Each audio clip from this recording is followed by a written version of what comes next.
Oke, selalu mari kita berdoa dulu. Bapa, terima kasih Tuhan, kami bersyukur Engkau Allah yang baik, Engkau Allah yang menyertai kami, Engkau Bapa yang mengasihi kami. Terima kasih Tuhan. Sebentar kami ingin belajar firman-Mu. Biar Engkau yang ajari kami Tuhan. Roh Kudus, buka hati kami. Berikan kami roh hikmat, roh wahyu, dan pengertian. Sehingga kami bisa menangkap kehendak-Mu dan melakukannya dengan ajaib. Terima kasih Bapa. Demi nama Tuhan Yesus, kami sudah berdoa dan kami mengucap syukur. Haleluya. Amin. Amin. Puji Tuhan. Oke ya, Tuhan itu memang ajaib. Saya itu sebenarnya gak ingin sharing, tapi sama Tuhan dibuat hujan deras, kamu jangan pulang dulu. Jadi saya diajari Tuhan sesuatu, dan Tuhan perintahkan saya untuk membagikan. Saya percaya ini ada rencana Tuhan untuk saya dan saudara. Oke, hari ini saya ingin sharingkan apa yang diajarkan Tuhan dari Gideon. Kita semua sudah tahu ya, Gideon ini salah satu hakim atau salah satu raja. Jadi sebelum ada raja di Israel, raja pertamanya itu namanya Raja Saul. Mereka ini dipimpin oleh hakim-hakim ya. Kita tahu ada Deborah, ada Ehud, ada Gideon, yang paling terkenal Simpson ya. Ya, tapi Gideon juga terkenal. Oke, hari ini Tuhan ingin kita semua belajar dari Gideon. Nah, kita baca dulu di Hakim-Hakim 6 ayat yang ke-14. Lalu berpalinglah Tuhan kepadanya dan berfirman, pergilah dengan kekuatanmu ini dan selamatkanlah orang Israel dari cengkraman orang Midian. Bukankah aku mengutus engkau? Ya, ini dikatakan Tuhan ketika Tuhan menemui Gideon di tempat pengirikan ya, ketika Gideon waktu itu bekerja. Jadi Midian itu menguasai bangsa Israel waktu itu. Ketika mereka memanen, bangsa Israel panen ya, Midian ini datang dengan berbanyak pasukannya dan menghancurkan hasil panennya. Jadi bangsa Israel harus sembunyi karena takutnya kalau ketahuan orang Midian itu hasil panennya anggur atau mungkin gandum juga itu dihancurkan, dihabiskan. Nah, ketika Gideon sedang bekerja mengolah hasil panennya, tiba-tiba Tuhan datang lewat malaikatnya dan berkata, pergilah dengan kekuatanmu ini dan selamatkanlah orang Israel dari cengkraman orang Midian. Jadi Tuhan secara khusus mengutus Gideon. Tadi saya sharing di renungan ya, bahwa Gideon ini dipilih Tuhan bukan karena Tuhan ngawur, bukan karena Tuhan asal pilih. Sementara ada banyak orang di bangsa Israel waktu itu dari 12 suku yang ada. Sementara Gideon ini dari suku Manase dan dia dikatakan dari kaum yang terkecil ya. Gideon sempat ngomong sama Tuhan, bagaimana aku cara menyelamatkannya? Nah, nanti kita belajar hal itu ya. Karena aku ini dari suku Manase, ini suku yang nggak dipandang. Dulu suku yang dipandang itu Yehuda ya. Terus Efraim, karena kalau kita baca berkat-berkat Musa yang lewat, dikatakan Musa Tuhan lewat Musa, itu berkat-berkat yang ajaib diberikan kepada Benyamin, Yehuda, kemudian Efraim. Manase itu enggak. Tapi bagaimana Tuhan bisa memilih Gideon? Coba kita perhatikan kata pergilah dengan kekuatanmu ini. Sebenarnya Gideon ini orang yang punya kekuatan. Dia orang yang punya potensi. Bukan orang ada yang ngomong ya, oh Gideon ini penakut, terus Tuhan datang, pahlawan yang gagah berani. Ya, itu betul juga, itu untuk memberi semangat Gideon. Tetapi dikatakan dengan kekuatanmu.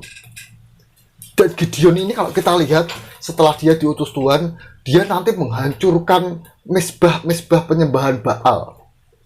Berarti dia bukan orang yang inga-ingi, yang plonga-plongo gitu, bukan orang yang malas, tapi orang yang punya kekuatan. Cuman potensinya ini tidak digunakan, potensinya ini disimpan. Waktu saya disuruh belajar Tuhan. Saya ketika pertama kali jatuh, terus Tuhan ngomong dengan saya puasa, saya disuruh baca Alkitab dari Kejadian sampai Wahyu waktu itu. Kemudian Tuhan mengutus saya, sekarang sampaikan apa yang aku ajarkan. Apa Tuhan waktu itu ngawur? Saya juga ngomong sama ke Tuhan waktu itu, Tuhan bagaimana caranya? Saya bukan pendeta, saya nggak sekolah teologi waktu itu. Bagaimana caranya Tuhan? Tangan saya juga sulit bergerak. Tapi Tuhan tahu bahwa sebenarnya saya punya potensi, kekuatan yang tersimpan yang tidak saya gunakan. Sebenarnya gitu. Ya, ada peribahasa yang berkata, jangan bangunkan macan tidur ya. Ya macannya tuh sebenarnya ada, tapi dibuat tidur. Tuhan tuh tahu bahwa Gideon ini punya kekuatan, makanya Tuhan ngomong pergilah dengan kekuatanmu, kekuatannya Gideon.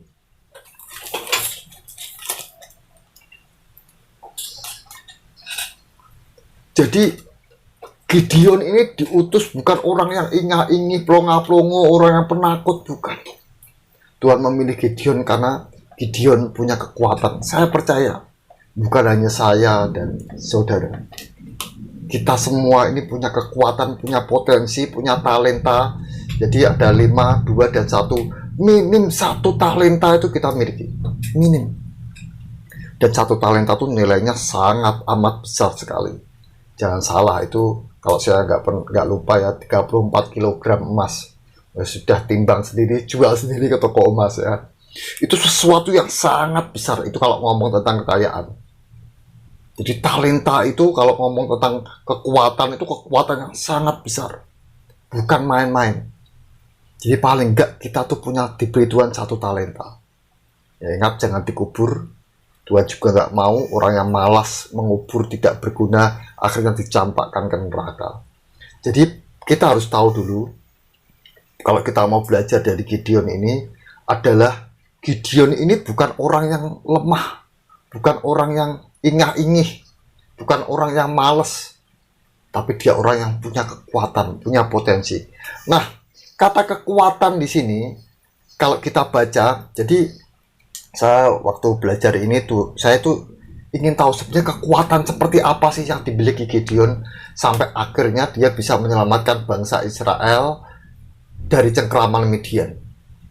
Nah, kata kekuatan ini, kalau kita baca dalam terjemahan lain, ini kita baca di New King James ya. Then the Lord turned to him and said, go in this might of yours, kekuatan yang kau miliki, and you shall save Israel from the hand of the Midian. Have I not sent you? Apakah aku tidak mengutus engkau? Jadi kata kuasa di sini sebenarnya ada berbagai macam. Kalau kita pernah baca kata kuasa yang dikatakan Tuhan kepada Adam ketika Tuhan ngomong, sekarang kamu berkuasa atas hewan-hewan ini, atas tumbuh-tumbuhan itu. Itu kata kuasa itu kalau dalam terjemahan lainnya dikatakan otoritas. Jadi otoritas kekuasaan yang dimiliki, yang diberikan kepada manusia itu. Kekuatan yang dimiliki oleh manusia itu untuk menguasai hewan-hewan, tumbuh-tumbuhan. Kemudian ada juga kata kuasa yang maka berkuasalah gini, yang ketika Tuhan mengutuk Hawa, kemudian Tuhan berkata kepada Hawa, engkau akan birahi kepada suamimu, tapi suamimu akan berkuasa atasmu. Nah, kata kuasa yang ini itu artinya rule atau mengatur kamu, maka suamimu akan menjadi pemimpinmu gitu ya. Kira-kira seperti itu. Tapi kata kuasa di sini, kata kekuatan di sini itu dikatakan this might. Kita tahu God Almighty, Tuhan yang Maha Kuasa. Ini bukan kuasa yang otoritas, bukan. Kuasa yang memimpin, benar, bukan, tapi kuasa yang ajaib, kuasa yang ada mukjizat di dalamnya. Itulah sebenarnya kuasa yang dimiliki, yang diberikan Tuhan kepada Gideon. Jadi jangan salah, ketika Tuhan mengutus kita dikatakan, have I not sent you? Apakah aku tidak mengutus engkau? Itu Tuhan menyertai kita dengan kuasanya yang ajaib. Ya, ketika saya diutus Tuhan, bagi saya dengan kuasa saya nggak bisa apa-apa. Kekuatan saya nggak punya kekuatan waktu itu. Tapi Tuhan tahu saya punya potensi dari kekuatan di dalamnya, dan itulah yang dinamakan kuasa yang ajaib. Ketika saya ngomong sampaikan pesan Tuhan kepada dua orang ya, sepasang suami istri, sebenarnya di situ Tuhan sudah ngomong ke dia, aku berarti memberi dia kuasa yang ajaib. Kalau Tuhan mengutus kita, kalau Tuhan mengutus Musa, kalau Tuhan mengutus Daud untuk mengalahkan Goliat, kalau Tuhan mengutus Gideon, dengan kekuatanmu, itu adalah di dalamnya ada kuasa Tuhan yang ajaib. Ya, jadi jangan takut. Jangan takut. Ya, Tuhan gak pernah salah pilih. Karena Tuhan tahu, Tuhan sudah memberi potensi, kuasa, kekuatan, talenta dalam hidup kita. Dan ketika Tuhan mengutus kita, maka di sana ada kuasa Tuhan yang ajaib yang bekerja. Saya sering takut sebenarnya ketika diutus Tuhan, sesuatu yang menurut saya aneh, gak masuk akal, apa saya bisa Tuhan. Tapi ketika kita melangkah, maka di situ ada kuasa Tuhan yang ajaib. Nah, kalau sekarang itu tadi hanya awal ya. Sekarang kita akan belajar 3 hal yang diajarkan Tuhan. Bagaimana akhirnya kekuatan Gideon yang ajaib, di dalamnya ada kuasa Tuhan, ini membuat Gideon menang, mengalahkan Midian. Bagaimana caranya? Kita hari ini belajar 3 hal dari Gideon. Kita baca yang pertama. Di Hakim-Hakim 6 ayat 27 dan 28. Kemudian Gideon membawa 10 orang hambanya, dan diperbuatnyalah seperti yang difirmankan Tuhan kepadanya. Tetapi karena ia takut kepada kaum keluarganya dan kepada orang-orang kota itu untuk melakukan hal itu pada waktu siang, maka dilakukannya pada waktu malam. Ketika orang-orang kota itu bangun pagi-pagi, tampaklah telah dirobohkan mezbah Baal itu, telah ditebang tiang berhala yang di dekatnya, dan telah dikorbankan lembu jantan yang kedua di atas mezbah yang didirikan itu. Hal yang pertama dilakukan Gideon adalah memberesi semua yang salah, memberesi semua dosa, semua yang tidak baik disingkirkan. Jadi Gideon, hal pertama yang dilakukan Gideon ketika dia diutus Tuhan, pergilah, bukankah aku mengutus engkau? Dengan kuasa Tuhan yang ajaib tadi, hal pertama, beresi semua dosa, beresi semua yang salah. Ya, saya waktu jadi pembina youth, saya lihat dulu, saya amati pertama kali saya jadi pembina youth di sebuah gereja itu, saya amati ini apa yang dilakukan. Oh, seperti ini. Wah, ini ada yang salah. Wah, ini nggak benar ini cara ibadahnya seperti ini, nggak baik, nggak boleh. Maka semua yang salah saya beresi dulu. Semua yang tidak baik saya singkirkan dulu. Saya kalau ngonseling orang, ketika Tuhan ngasih sesuatu, ngasih nubuat, saya sebenarnya nggak suka muji orang, saya nggak seneng. Atau saya menyampaikan, oh kamu akan jadi pemimpin, kamu akan jadi apa, ke semua orang, ya enggak. Kalau Tuhan ngomong ke si A, ya saya sampaikan si A. Nggak semua saya katakan gitu, bahkan jarang sekali sebenarnya. Ya hanya beberapa orang aja. Kemudian ketika saya tahu, oh ada pesan Tuhan kepada orang ini untuk dipakai seperti ini dengan ajaib, dengan kuasa, Tuhan pilih orang ini, maka hal yang pertama saya katakan kepada orang, yes, semua yang tidak baik, semua hal yang selama ini dilakukan tidak baik, jangan lakukan lagi. Yang tidak baik jangan diteruskan. Misalnya biasanya suka nipu atau biasanya suka apa, ya itu jangan dilakukan. Sekalipun itu sesuatu yang kelihatannya baik, tapi kalau itu jalannya tidak baik, jangan dilakukan. Jadi beresi dulu semua dosa, beresi semua yang salah. Gideon itu dengan berani dia menghancurkan patung-patung Baal. dihancurkan kayunya, dibakar, dibuat mezbah. Coba bayangkan, sampai akhirnya Gideon ini kalau kita baca seterusnya, dia ditangkap oleh para tua-tua dan mau dihukum loh.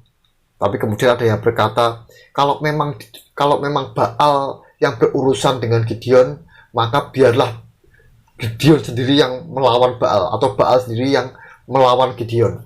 Makanya Gideon itu sebutannya Yerubaal sebenarnya kalau kita baca ya, atau kita baca nggak apa-apa kalau mau baca. Oke ya, ini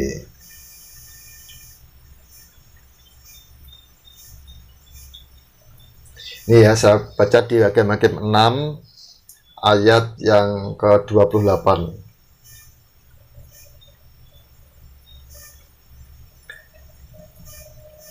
Ketika orang-orang kota itu bangun pagi-pagi, tampaklah telah dirobohkan mezbah Baal itu, telah ditebang tiang berhala yang di dekatnya, dan telah dikorbankan lembu jantan yang kedua di atas mezbah yang didirikan itu. Berkatalah mereka seorang kepada yang lain, siapakah yang melakukan hal itu? Setelah diperiksa dan ditanya-tanya, maka kata orang, Gideon bin Yoas, dialah yang melakukan hal itu. Sesudah itu berkatalah orang-orang kota itu kepada Yoas, bawalah anakmu itu keluar, dia harus mati, karena ia telah merobohkan mezbah Baal, dan karena ia telah menebang tiang berhala yang di dekatnya. Tetapi jawab Yoas kepada semua orang yang mengerumuninya itu, kamu mau berjuang membela Baal, atau kamu mau menolong dia? Siapa yang berjuang membela Baal akan dihukum mati sebelum pagi. Jika Baal itu Allah, biarlah ia berjuang membela dirinya sendiri setelah mezbahnya dirobohkan orang. Dan pada hari itu diberikan oranglah nama Yerubaal kepada Gideon, karena kata orang, biarlah Baal berjuang, itu artinya Baal melawan dia setelah dirobohkannya mezbahnya itu. Singkirkan semua dosa, penyembahan berhala yang tidak baik, atau biasanya nyembah apa ya kalau patung-patung, atau ke gunung-gunung, ke tempat-tempat yang katanya pada berkah, kalau berkah atau apa kalau orang. Kemudian kalau Tionghoa itu ada patung-patung dewa, ke tempat Sampokong gitu misalnya gitu ya. Itu singkirkan semua yang tidak baik, jangan lakukan. Karakter-karakter yang nggak baik singkirkan. Beresi semua yang salah. Itu yang dilakukan pertama oleh Gideon. Kemudian yang kedua kita baca di Hakim-Hakim 6 ayat 34-35. Pada waktu itu roh Tuhan menguasai Gideon, ditiupnyalah sangkakala, dan orang-orang Abiezer dikerahkan untuk mengikuti dia. Jadi Abiezer ini salah satu keturunan Manase ya. Juga dikirimnya pesan kepada seluruh suku Manase, dan orang-orang ini pun dikerahkan untuk mengikuti dia. Dikirimnya pula pesan kepada suku Aser, Zebulon, dan Naftali. Dan orang-orang ini pun maju untuk menggabungkan diri dengan mereka. Hal yang kedua dilakukan oleh Gideon adalah koordinasi. Saya senang. Jadi ketika saya diberi perintah Tuhan untuk melakukan sesuatu, untuk berperang ya, kita tuh perlu koordinasi. Kita untuk bisa menjarah jiwa-jiwa itu perlu koordinasi. Perlu semua orang. Saya beberapa hari yang lalu ngasih video, ada 3 orang yang menyelamatkan seorang yang di banteng itu yang dia naik banteng itu ya. Terus bantengnya lompat-lompat ya, karena orang ini terikat kakinya, jadi dia ikut terlontar-lontar dengan bantengnya itu. Kemudian ada 3 orang yang berusaha menyelamatkan. Yang satu dia berusaha mengendalikan bantengnya, megang-megangin bantengnya. Yang satu lagi menarik tali yang terikat di kakinya. Yang satu bawa gunting dipotong. Jadi itu koordinasi. Dalam pelayanan kita nggak bisa sendiri. Untuk menjarah jiwa-jiwa, untuk meraih kemenangan, kita nggak bisa sendiri. Ketika saya datang di sebuah gereja yang saya sudah kenal pengurusnya, rohaniawannya, pendeta-pendetanya saya kenal, saya ngomong waktu itu, ya sudah, saya sudah terjebak di gereja ini. Sekarang bagaimana cara kita buat gereja ini maju? Saya koordinasi mereka. Sebenarnya saya panggil gembalanya, saya panggil rohaniawannya, saya panggil orang-orang yang memang punya pengaruh di dalam gereja untuk membuat sebuah kegerakan untuk memenangkan jiwa-jiwa.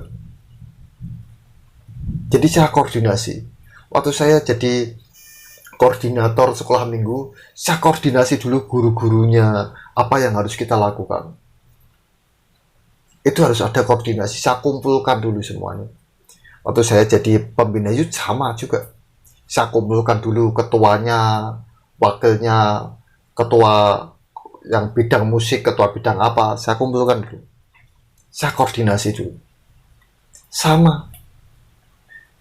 Gideon kemudian setelah diberisi semua yang salah, dia koordinasi, dia undang kaumnya dulu Abiezer, yaitu kemudian suku Manase semuanya, kemudian yang mau Zebulon, Naftali, Aser. Saya yakin semuanya dipanggil, tapi mungkin nggak semuanya ikut ya. Tapi koordinasi ini penting.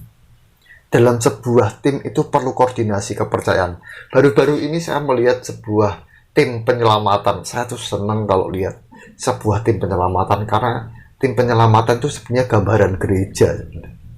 Jadi gereja itu bukan untuk hebat-hebatan, bukan untuk gedung-gedung megah-megahan, bukan untuk rohani-rohanian, tetapi gereja itu adalah sebuah tim penyelamatan di dalamnya. Sebenarnya.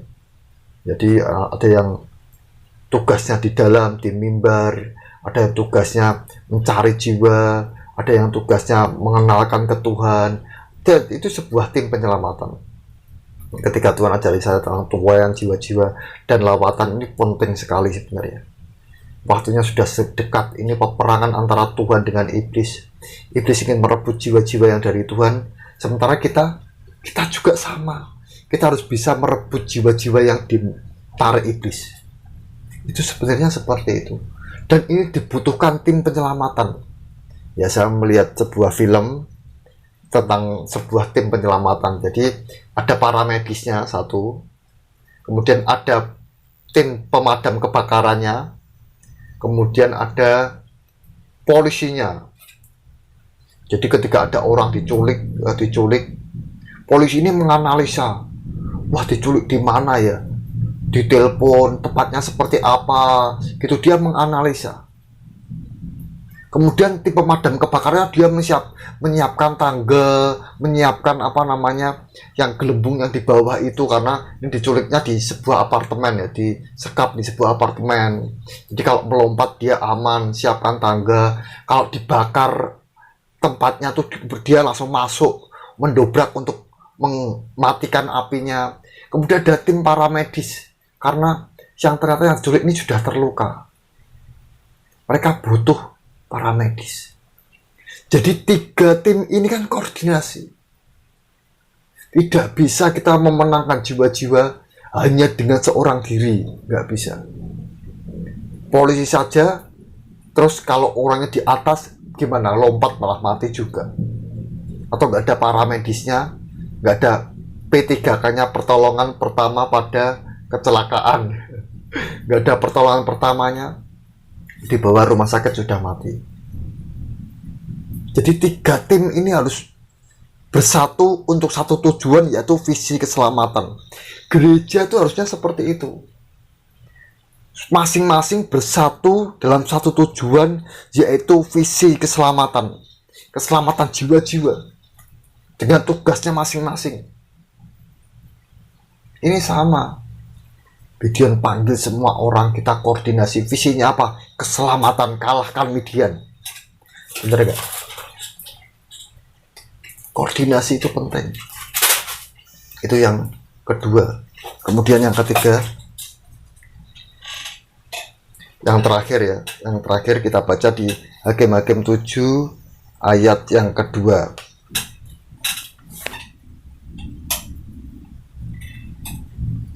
Berfirmanlah Tuhan kepada Gideon, terlalu banyak rakyat yang bersama-sama dengan engkau, itu daripada yang kuhendaki, untuk menyerahkan orang Midian ke dalam tangan mereka.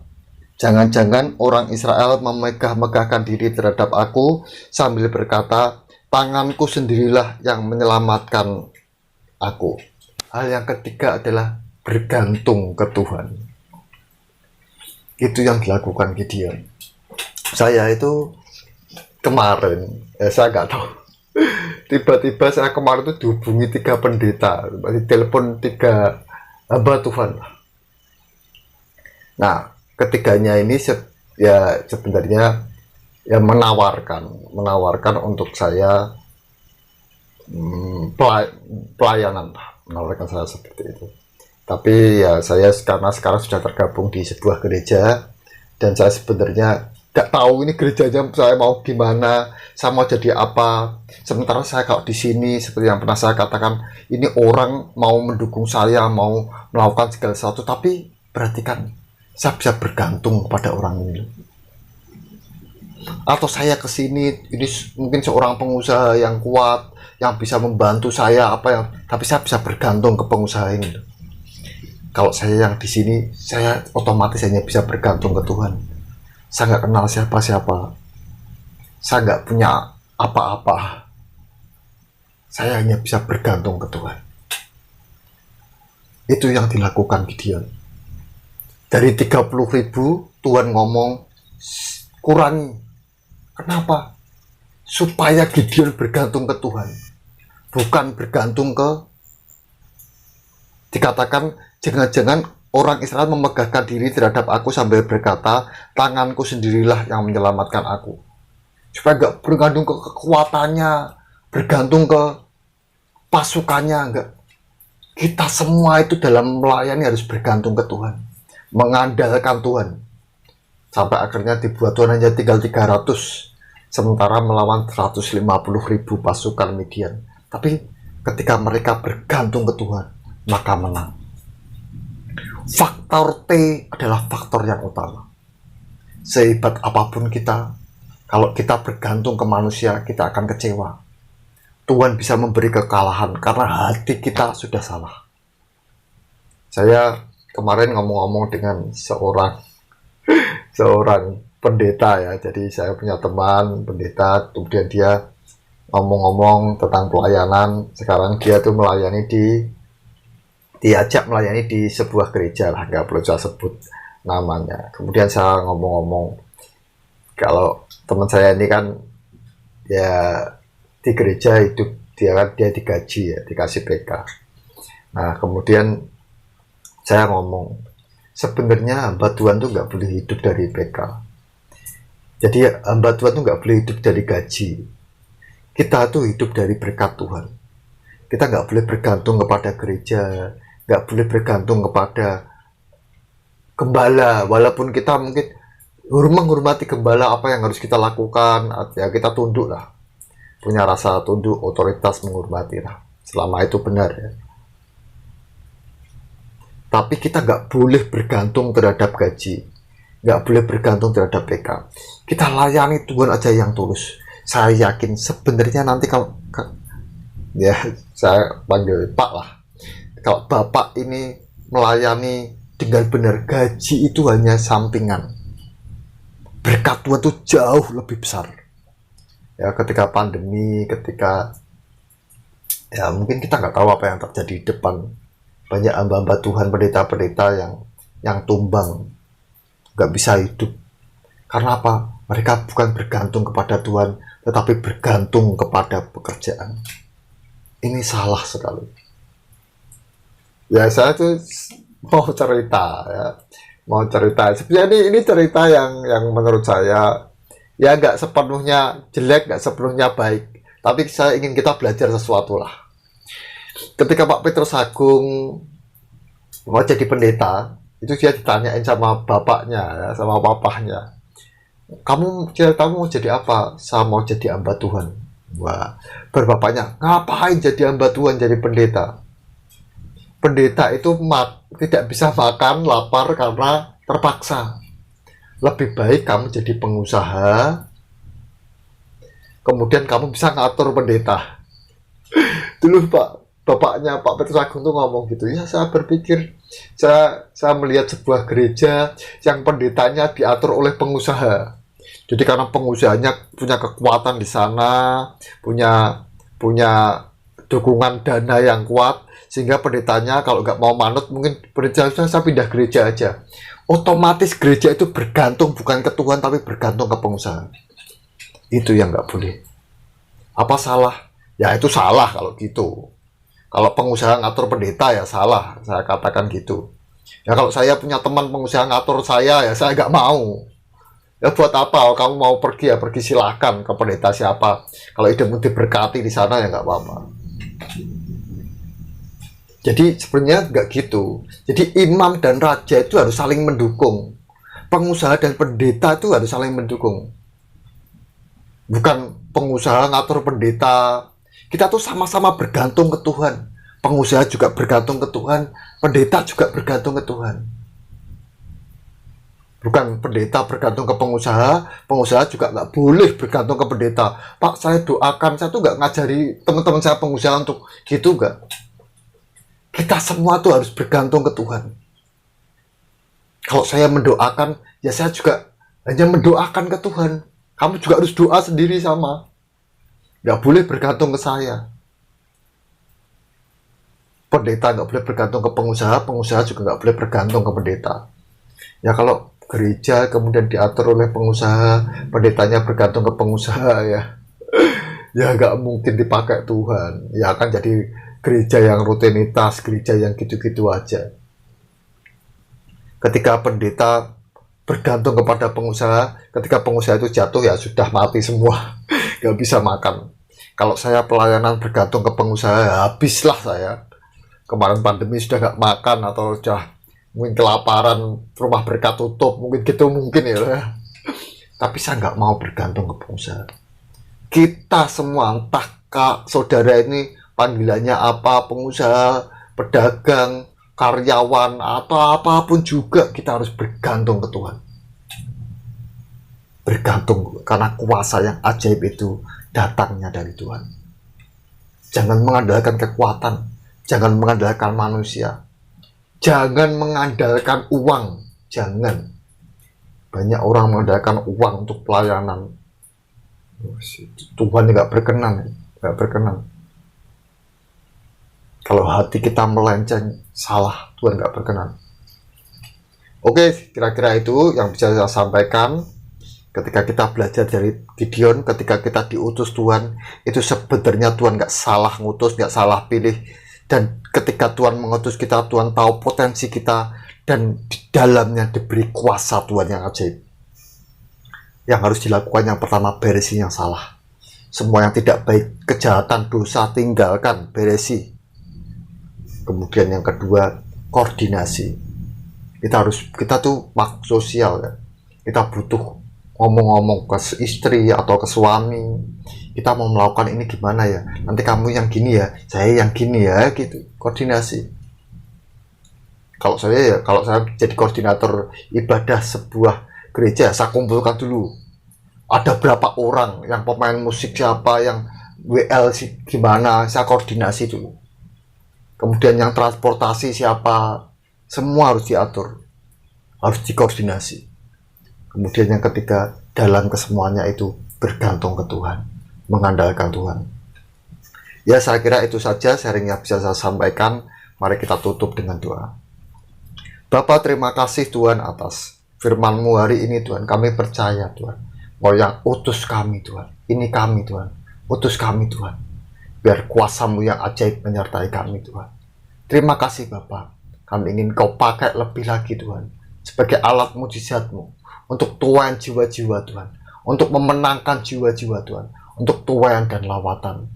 Biarlah kami menjadi Gideon-Gideon-Mu Tuhan, yang Kau pakai dengan ajaib, untuk menjarah, untuk memenangkan jiwa-jiwa, untuk menyiapkan umat yang layak bagi kedatangan-Mu Tuhan. Biar kami bersinergi, biar kami bersatu, untuk satu tujuan, untuk visi-Mu Tuhan. Rumah-Mu harus penuh. Terima kasih Bapa. Sertai kami dalam apapun yang kami lakukan. Terima kasih Tuhan. Mari angkat tangan kita. Tuhan memberkati dan melindungi engkau. Tuhan menyinari engkau dengan wajah-Nya dan memberikan engkau kasih karunia. Tuhan menghadapkan wajah-Nya kepadamu dan memberikan engkau damai sejahtera. Kiranya berkat dari Allah Bapa, kasih-Nya dalam Tuhan Yesus, dan persekutuannya